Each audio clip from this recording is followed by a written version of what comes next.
Hey, it's Drew Bentley with Learn Guitar with Drew. Today we're going to take a look at a very common issue with beginner guitar players, and that is getting bar chords to sound out correctly. This is tough, but I've got a number of strategies and tips to make it work better for you, and will make it happen a lot faster. But first, thank you so much for checking out the video.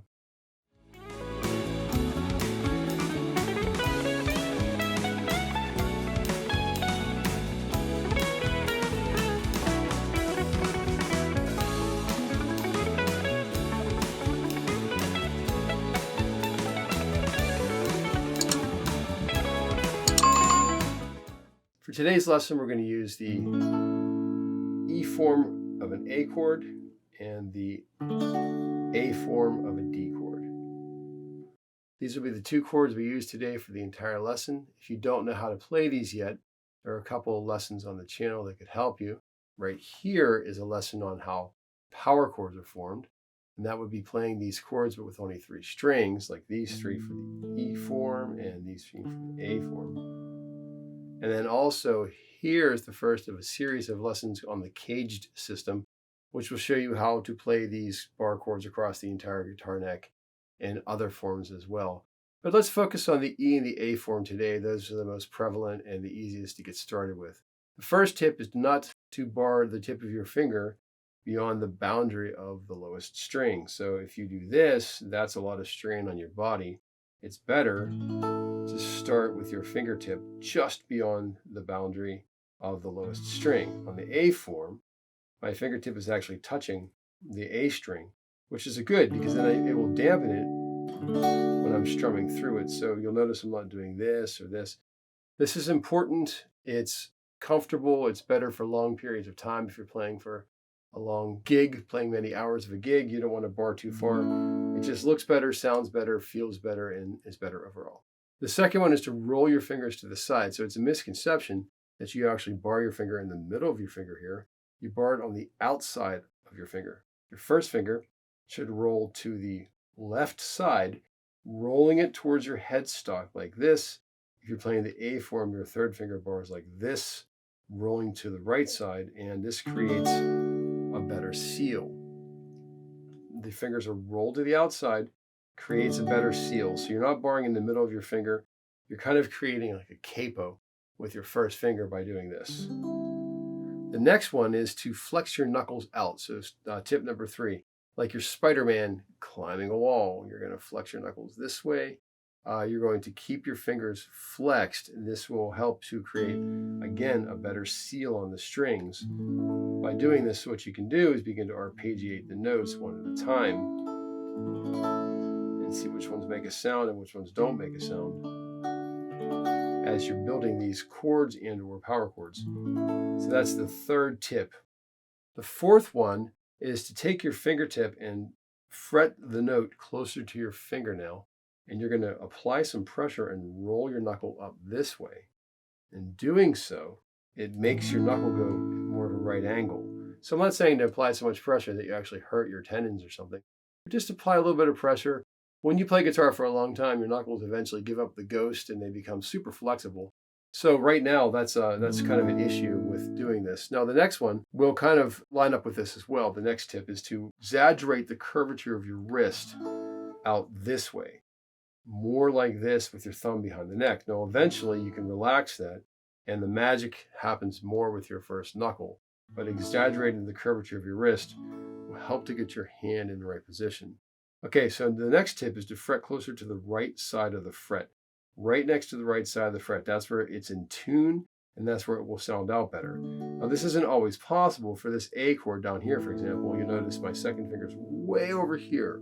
But if I barred that, I can be right on top of that fret. So the E form is not going to let us do that. This finger is not going to do that.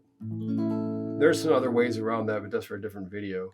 But basically what we want to do is try to fret closer to the right side of the fret for both intonation purposes and also to make it sound out better. Here's a lesson here on the channel with some other tips to make your guitar sound better right out of the gate. This is one of those tips, so it's sort of an overlapping concept. Okay, so from now, what we're going to do is we're going to take a look at how to build the chord. This would be like the 7th tip. You can build the chord from the bottom, like this.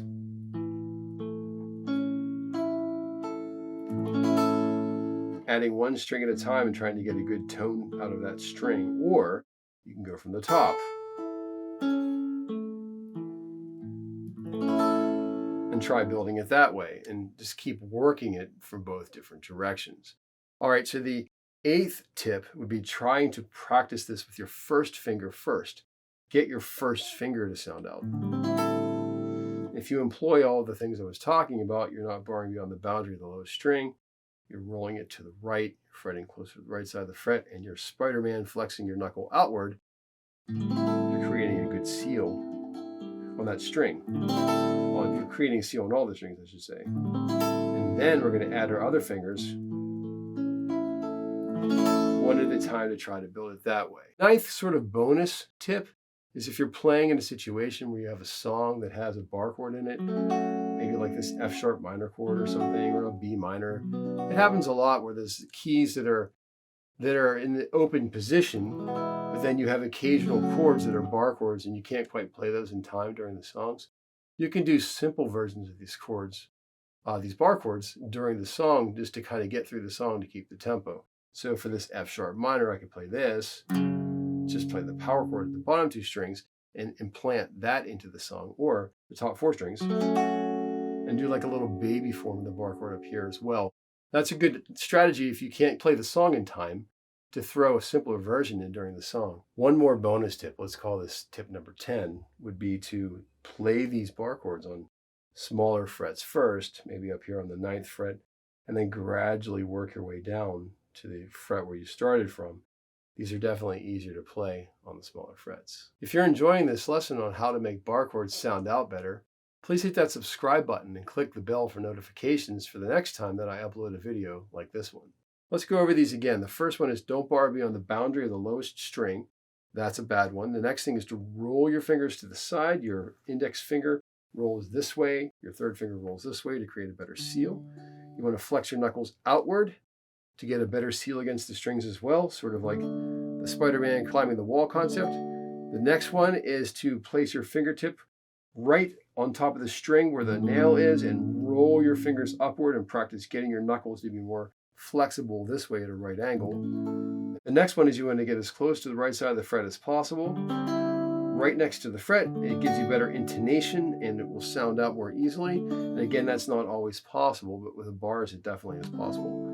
The next one is to exaggerate the curvature of your wrist at first to get more of a right angle of your fingers. The next one is to build the chords from the bottom to the top, what I call flow to the floor, which is how you want to do it all the time anyways. Like pretty much that's how you want to play your chords. You want to play your chords flowing to the floor. But for this exercise, we can also try building it from the ground back to your face.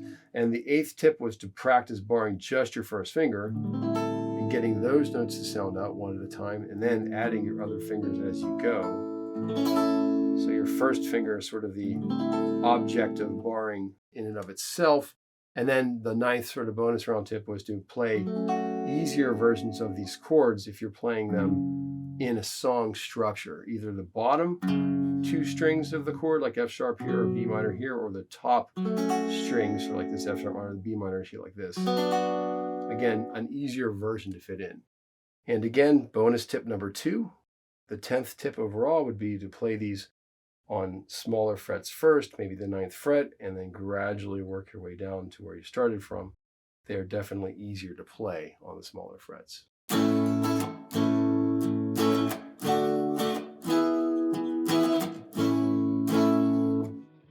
So playing bar chords is a super important part of playing the guitar.